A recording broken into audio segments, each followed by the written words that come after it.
Hello student, this is Assistant Professor Ramkar Ramgadia. Today I will going to teach you on topic that is PHP. Today we are going to cover up our fourth chapter that is working with forms. In this we will going to see today building a form, processing a form data. In next lecture we will going to continue with difference between post and get, preserving user input. What is the introduction? Dynamic website. This provides the functionality that used to store, retrieve, update and delete the data in a database. What is a form? A document that contains a blank field that the user can fill the data or user can select the data. Actually, the data will store in database. अब इसका मतलब क्या है? यहाँ पे dynamic website हम create करेंगे और ये क्रिएट करने के बाद उसकी इंफॉर्मेशन हम स्टोर कर सकते हैं, दैट मीन्स सेव कर सकते हैं, अपडेट कर सकते हैं सेम इंफॉर्मेशन को फिर से कॉल कर सकते हैं, डिलीट कर सकते हैं और ये सारी इंफॉर्मेशन एक फॉर्म के फॉर्मेट में प्रेजेंट होगी और ये फॉर्म के फॉर्मेट में सारी इंफॉर्मेशन डेटाबेस के अंदर स्टोर होगी और ये स्टोर होने के बाद ये डेटाबेस एक्चुअल में सेव होगा जैसे हमारे डॉक्यूमेंट सेव होते हैं. नाउ बिल्डिंग ए फॉर्म. अब हम एक सिंपल फॉर्म डिजाइन करेंगे. PHP with HTML form. The example below display a simple HTML form with 2 input field and a submit button. अब यहाँ पे हम HTML का कोड यूज करेंगे और एक फॉर्म डिजाइन करेंगे. यहाँ पे HTML टैग है, बॉडी टैग है, form action equals to welcome.php. ये बहुत इंपॉर्टेंट है. ओके, फॉर्म की एक्शन कहाँ पे जा रही है? फॉर्म की एक्शन जब यूज होगी मतलब हमारा नेक्स्ट फॉर्म जो PHP का कोडिंग जहाँ पे प्रेजेंट है वो ओपन होगा एक्शन पे. और मेथड कौन सी है? पोस्ट. नेम हमने लिया है input type equals to text, name equals to name, break line. Email input type equals to text, name equals to email, break. Input type equals to submit. यहाँ पे हमने बटन लिया है. फॉर्म का and किया है, बॉडी का and किया है, HTML का एंड किया है. अब इसके आगे क्या? When the user fills out the form above and click the submit button, the form data is set for processing to a PHP file named as welcome.php. The form data is sent with the HTTP post method. अब यहाँ पे क्या होगा? HTTP post method present होगी और हमारे पास welcome.php का एक फाइल प्रेजेंट होगी और ये फाइल के अंदर जब आप सबमिट बटन पे क्लिक करोगे ये सारी इंफॉर्मेशन आपकी welcome.php के अंदर स्टोर हो जाएगी और ये स्टोर कैसे होगी? पोस्ट मेथड के थ्रू. To display the submitted data you could simply echo all the variable. अगर आपको चेक करना है सारा डेटा आपका स्टोर हुआ है तो आप इको जो PHP के अंदर प्रेजेंट है वो यूज करेंगे डिस्प्ले करने के लिए. अब यहाँ पे हमने क्या किया है?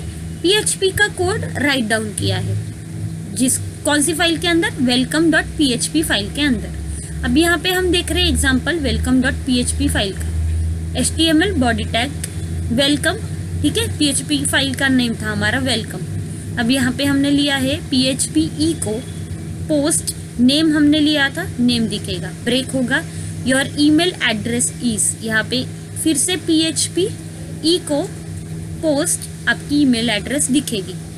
बॉडी टैग क्लोज होगा, HTML टैग क्लोज हो जाएगा. अब यहाँ पे आने के बाद आपकी एक्चुअल फॉर्म जो है वो कैसे दिखेगा वो देखेंगे हम. अब यहाँ पे ये डिस्प्ले होगा ऐसे. ओके, ये कहाँ पे डिस्प्ले हो रहा है? ये हो रहा है सर्वर पे. सर्वर पे यहाँ पे अभी दिखेगा आपको नेम, आप डालोगे, आपकी ईमेल आईडी डालोगे. ईमेल आईडी डालने के बाद जब आपने सबमिट पे क्लिक किया, सबमिट पे क्लिक करने के बाद ये कहाँ पे जाएगा? welcome.php फाइल पे जाएगा और वहाँ पे कौन सी मेथड कॉल करेगा? पोस्ट की मेथड कॉल करेगा. अब यहाँ पे after clicking on submit button आपको कैसे दिखेगा? Welcome Ramkaur, your email address is ram123@gmail.com. Okay, ये देखो कोडिंग हमने ये welcome.php की कोडिंग लिखी थी. HTML tag, body tag, welcome, उसके अंदर लिया था हमने PHP इको पोस्ट. यहाँ पे दिख रहा है आपको पोस्ट. ये पोस्ट कहाँ से आया? यहाँ से हमने पोस्ट लिया था तो इसलिए ये पोस्ट वहाँ से आया. पोस्ट यहाँ पे name, your email address is echo PHP echo $_post email। ठीक है, आया समझ में आपको? Next, processing A form data. The action attribute refers A PHP file. अब यहाँ पे हमने एक्शन देखा था, ठीक है, ये एक्शन क्या करता है, अपने पास PHP की फाइल्स जो है वो स्टोर करता है। That receive the data entered into the form. ये अभी क्या करेगा, रिसीव करेगा डेटा जो हम लोगों ने एक्चुअल में फॉर्म के अंदर दिया था। कौन रिसीव करेगा, .php रिसीव करेगा। When the user submitted by pressing the submit button, the method attribute tells the browser to send the form data through post method। अब हमने post की मेथड यूज की थी, जैसे मैंने अभी आपको दिखाया। ये post की मेथड क्या करती है, यहाँ पे ये बताती है ब्राउजर को कि इसने अपनी जो इंफॉर्मेशन थी वो PHP के एक्शन पे सेव की थी और इसे अभी पोस्ट की मेथड कॉल करके मैसेज डिस्प्ले करना है। Submitting the form data to the server.